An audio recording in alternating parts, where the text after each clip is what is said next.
ಸ್ನೇಹಿತರೆ 2025-26ರ ಕರ್ನಾಟಕದ ಬಜೆಟ್ ಮಂಡನೆ ಆಗಿದೆ. ಸೊ ಈಗ ಎಲ್ರಿಗೂ ರೈತರಿಗಿರುವಂತಹ ಕ್ಯೂರಿಯಾಸಿಟಿ ಏನಪ್ಪಾ ಅಂತಂದ್ರೆ, ಸೊ ನಮ್ಮ ಒಂದು ಕೃಷಿ ವಲಯಕ್ಕೆ ಏನೆಲ್ಲ ಕೊಡುಗೆ ಸಿಕ್ಕಿದೆ, ಏನಾದರೂ ಸಿಹಿ ಸುದ್ದಿ ಇದೆಯಾ ಅಂತ.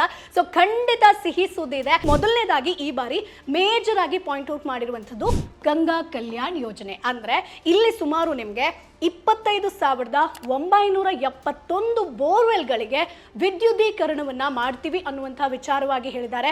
ಎರಡನೇದಾಗಿ ಮೇಜರ್ ಆಗಿ ಹೈಲೈಟ್ ಆಗಿರುವಂಥದ್ದು ಬೆಂಗಳೂರಿನ ಹೊರವಲಯದಲ್ಲಿ ಹೊಸ ಸ್ಯಾಟಲೈಟ್ ಮಾರುಕಟ್ಟೆ. ಇನ್ನು ಸ್ನೇಹಿತರೆ, ಕೊಪ್ಪಳದಲ್ಲಿ ಕುರಿ ಹಾಗೆ ಮೇಕೆ ಮಾರುಕಟ್ಟೆಯನ್ನ ಅಭಿವೃದ್ಧಿ ಮಾಡೋದಕ್ಕೆ 25 ಕೋಟಿ ರೂಪಾಯಿಯನ್ನ ಮೀಸಲಿಡ್ತೀವಿ ಅನ್ನುವಂಥ ವಿಚಾರವಾಗಿ ಹೇಳಿದ್ದಾರೆ. ಜೊತೆಗೆ ಕಲಬುರಗಿ ರೈತರಿಗೂ ಕೂಡ ಒಂದು ಸಿಹಿ ಸುದ್ದಿ ಏನಪ್ಪಾ ಅಂತಂದ್ರೆ, ಇನ್ ಕೇಸ್ ನೀವು ಡೈರಿ ಫಾರ್ಮಿಂಗ್ ಅನ್ನ ಮಾಡ್ತಾ ಇದ್ದೀರಾ, ಹೈನುಗಾರಿಕೆಯನ್ನ ಮಾಡ್ತಾ ಇದ್ದೀರಾ ಅಂತಂದ್ರೆ ಮೆಗಾ ಡೈರಿ ನಿರ್ಮಾಣಕ್ಕೋಸ್ಕರ 50 ಕೋಟಿಯನ್ನ ಮೀಸಲಿಡಲಾಗುತ್ತೆ. ಜೊತೆಗೆ ಗ್ರಾಣ ವ್ಯವಸ್ಥೆಗೆ 60 ಕೋಟಿ ರೂಪಾಯಿಯನ್ನ ನಿಗದಿ ಮಾಡಲಾಗುತ್ತೆ ಅಂತ ಹೇಳಿದ್ದಾರೆ. ಸೊ ಮಾಡಿದ್ದಾರೆ. ಕೇಸ್ ನೀವು DCC ಹಾಗೆ ಪಿ ಕಾರ್ಡ್ ಬ್ಯಾಂಕ್ ನಲ್ಲಿ ಸಾಲವನ್ನ ಪಡ್ಕೊಂಡಿದ್ರೆ ರೈತರಿಗೆ ಸಿಹಿ ಸುದ್ದಿ. ಏನಕ್ಕಂತಂದ್ರೆ 240 ಕೋಟಿ ರೂಪಾಯಿ ಸಾಲದ ಬಡ್ಡಿಯನ್ನ ಮನ್ನಾ ಮಾಡಿದ್ದಾರೆ.